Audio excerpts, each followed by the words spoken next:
Christopher Nolan's The Odyssey is almost here, and I can already tell it's going to set off a billion atom bombs when it drops when it comes to the online discourse surrounding movies. Like Supergirl, which I'll get into later on, the problem is firmly being laid not on Hollywood, but instead YouTubers. The critical drinker, nerdrotic, anyone who really speaks out against these mega entertainment media products, it's not the movie's fault, it's ours actually. At least that's how the media is spinning it. As Wired here says, The Odyssey is sparking right-wing backlash. Oh, is that what we're calling it now? Coincidentally, these sorts of articles started appearing once people like the critical drinker spoke about the movie as well. Drinker actually dropped a video recently, as seen here, where he spoke about The Odyssey and the problems that people have with the movie's entire concept. Of course, this did not go over well whatsoever with a lot of people on Twitter or even the media, because to speak out against The Odyssey or really anything Hollywood is pushing these days is akin to sacrilege for them. But again, like this user here who retweeted someone telling the drinker to F off, saying all anyone is focusing on is Elliot Page being in The Odyssey, and therefore this means that all backlash is unwarranted. Cool, I like how we can just sweep all this neatly and tidy like into a single pile as if it's nothing apparently. Here's another user saying The Odyssey might have issues, but none of it will have to do with Elliot Page, therefore the drinker is now wrong. Thank you, random Twitter user with a rainbow in your username, very cool. Or how about this post attacking drinker saying chuds like him are going to milk The Odyssey with bait while the movie does well in theaters. So now we're calling anyone we don't like chuds, is that how this now works? Interesting. Look, nobody is denying that The Odyssey is going to do well in theaters. It's a Christopher Nolan movie with a star-studded AAA cast. The likelihood it doesn't do well at the box office was never actually the issue here. I've even said in previous videos about this movie that it would still make a ton of money because it is Christopher Nolan. I get that. That's not the point. Then again, money made by a movie doesn't exactly equal to that movie suddenly being good, and we all know that. The Ant-Man movies made hundreds of millions of dollars. Doesn't mean they're exactly amazing pieces of cinema. Somehow there's multiple Jumanji movies starring The Rock and Kevin Hart. Doesn't mean they're great movies, but does it even matter? Not really. They still make hundreds of millions of dollars. Quality was never really the issue here, because clearly when it comes to movies, sometimes all it takes is insert this actor here and money machine go boom pretty much. The problem has always been about authenticity, but they'll say The Odyssey is a mythology. It's not real. Ah, how beautifully specific something like that can be when it suddenly doesn't apply to your way of thinking. The reason why users are attacking Drinker, well, it's because people like this speak for the common man. Well, these types, especially these websites, do not, and they know that. Originally, the websites were at least supposed to be the great equalizers here, meant to critique the institutions that make things in order to ensure said things that do get made stay on the right path in line with what those audiences want. Unfortunately, those websites have now become indistinguishable from the very Hollywood that they were made to critique. They are nothing more than mouthpieces now. They're just meant to parrot and protect the monolith instead of actually keeping it honest. This is why your YouTubers exist, because someone has to be the vanguard that stands between the stupidity, and for me, Drinker especially is that vanguard when it comes to something like pop culture. He's a big reason why I even have a YouTube channel in the first place. He's definitely influenced how I made my content since day one. So seeing these types attack him because why exactly? He speaks for people is bad? Oh really? That's what we're doing now. As Wired said here in their word salad that's on screen, Lupita Nyong'o is getting unceremoniously bashed with criticism from the evil YouTubers and content creators on Twitter because something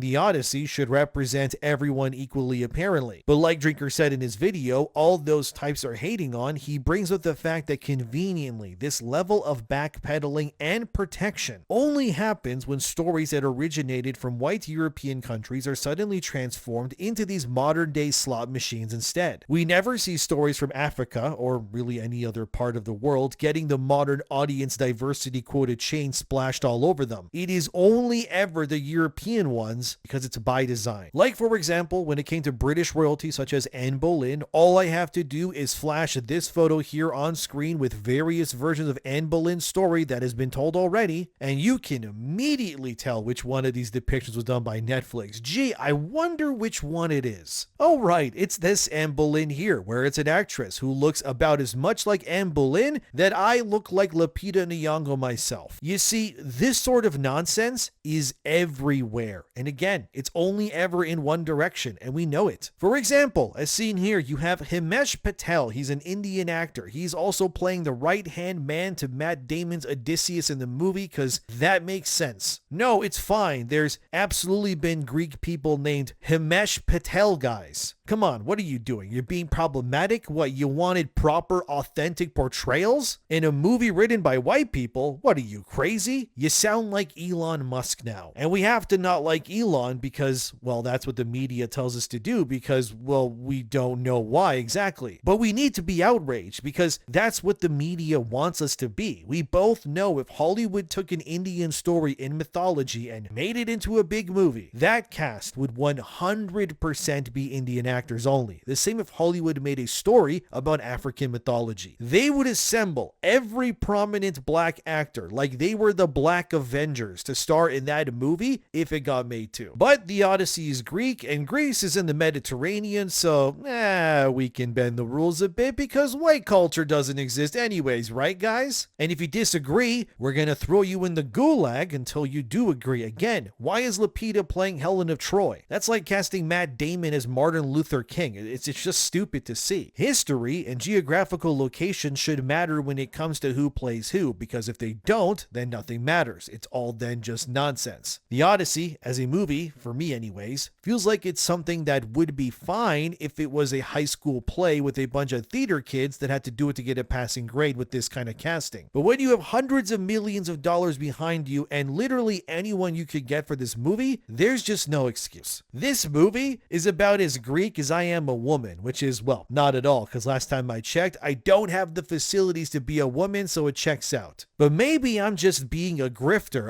as they say, right? After all, how dare I want authenticity and respect in the year of our Lord 2026? At the very least, they could have hired white-skinned actors to play the characters. Yeah, we know Brad Pitt in Troy isn't Greek either, but he looks more Greek than Himesh Patel of all people at least. There was a small bit of effort there being done to at least somewhat be realistic with Troy, I guess. But then there's Elliot Page. Oh boy, so Drinker probably got flack a lot because he put Elliot in his thumbnail. But I mean, come on man, Elliot is apparently playing a soldier named Senon, which isn't even in the Odyssey, so it's an original character. Great, as if the Odyssey needed more characters than it already has. Although, honestly, if Elliot Page did play Achilles, that at least would have been hilarious. I might have unironically seen the movie in theaters if Elliot did end up playing that role, because I would just be laughing so hard. I would have to be escorted out of the building. But I think trying to label anyone who criticizes something as lumping them into another category is very short-sighted in my opinion. It is not racist nor problematic to look at the Odyssey and go, hey, you know what? Something stinks here. It's the same way if a Japanese story was told, I would not want any white people in it either, because I think it's very important to respect the cultures of everyone and ensure there is true representation for them. So it is wild to me that because someone like a Drinker or the thousands of viewers out here, or even me, are just saying, hey, can we get some respect for the Greek people out here? But instead, that's just being seen as problematic, and that tells you a lot, that Hollywood and the people in charge,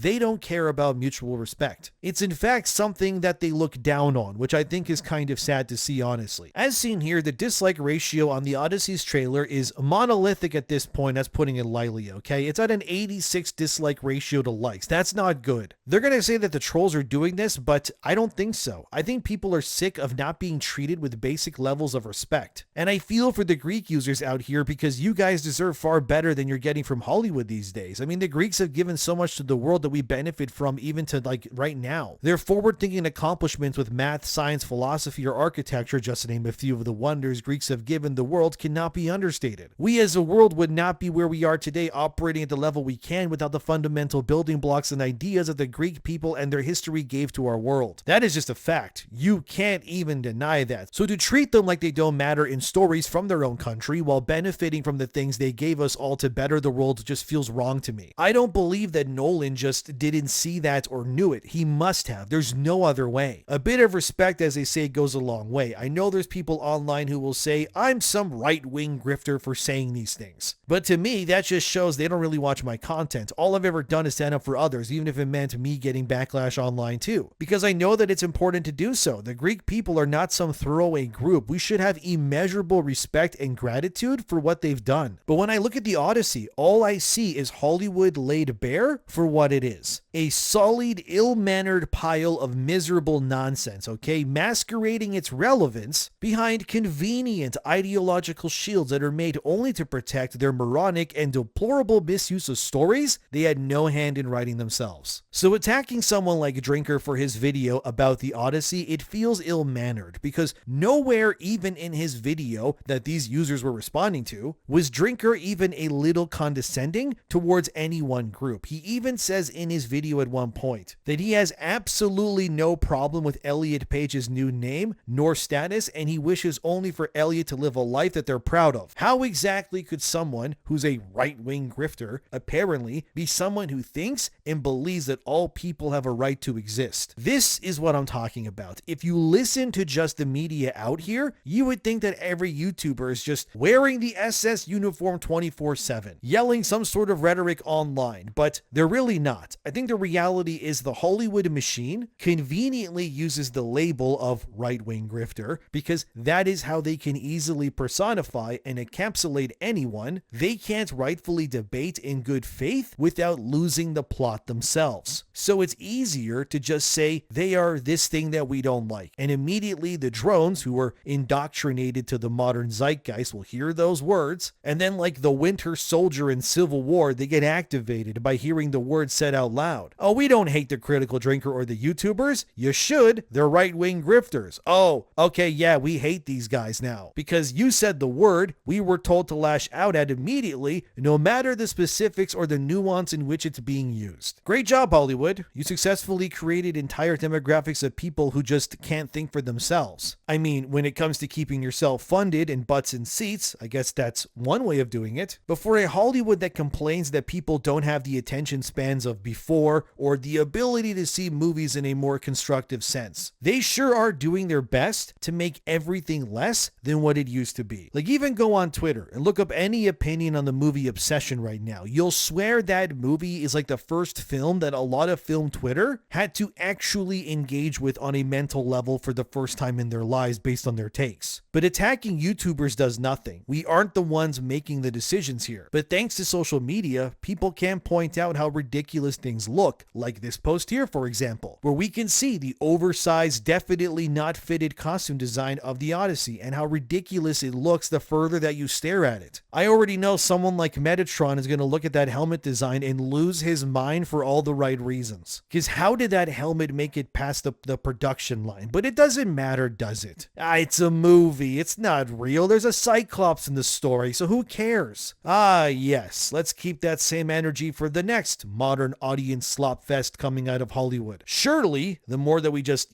lay on our backs and let Hollywood have their way, the better future content from those studios will be, right? During that Wired article where they say the backlash is right-leaning, they also interviewed Emily Wilson, who, if you don't know, is one of the translators of the Odyssey. Well, one of the versions anyways. Emily Wilson did the more modern reinterpretation that Christopher Nolan is unfortunately using for his movie. Anyways, here where I highlighted, Wired brings up the words culture war, and Emily Wilson yawns, calling it boring, which again proves the point. That these people take things and turn them into something else, and when actual valid criticism comes their way, it's easier to label it as a culture war than to actually engage with their reasons as to why people feel that way in the first place. This then comes this eye-rolling segment where Wired says this. Let me read it for you. Emily Wilson's Odysseus himself is by turns heroic, cunning, cruel, conniving, maudlin, and ever blubbering, in a word, complicated. Such sympathies naturally offended the sensibilities of those who hold Homer and Odysseus himself as foundational to that amorphous notion of Western civilization, which can seem like little more than myth-sustaining white, patriarchal, Eurocentric supremacy. Some other scholars had more substantive critiques of Wilson's work. You can see the cleverly constructed ways of taking what Odysseus, the main character, portrays and personifies, and Emily Wilson, the translator of the book and its most recent version, believes that Odysseus and by design white countries and their people to be seen as patriarchal and in a sense problematic. To have this story be based on the version that this woman translated, it kind of fills you with disdain because it's yet another work made by men that is being unceremoniously axed at the knees because the people who are alive today have been so effectively brainwashed by institutions they immediately synergize anything that is seen as white or European to be met with problematic stuff or evil. It's the root cause of the problem that the works of white Europeans are open season for Hollywood and the like to transform, and you have to question why then would a female scholar like Emily Wilson, who clearly has a feminist adjacent agenda, then find interest in a story where women are not portrayed as strong as men and the like? The answer is like anything else. It all ties down to changing things to fit that modern narrative. Emily Wilson doesn't have to like the Odyssey as a story to be interested in translating it. She simply needs to get her hands on it so that she can turn it into what she and others want it to be. For example, in Emily Wilson's version, she lessens the impact of how Odysseus treats women or even slaves. Instead, she interprets the story in a modern 2000s way, but in my opinion, what actually makes these stories interesting in the first place is ensuring the authenticity of that time period that it was written in is still kept intact. And that includes, by the way, the problematic parts too. If your sole job is to sanitize and lessen the parts that firmly place that story within the time that it was written, which was way before any of us were born, of course, you then run the real risk of removing what makes that story unique in the first place. Emily Wilson also reinterpreted the story so that the Cyclops is seen, for example, in a more sympathetic light as opposed to being what it is, which is,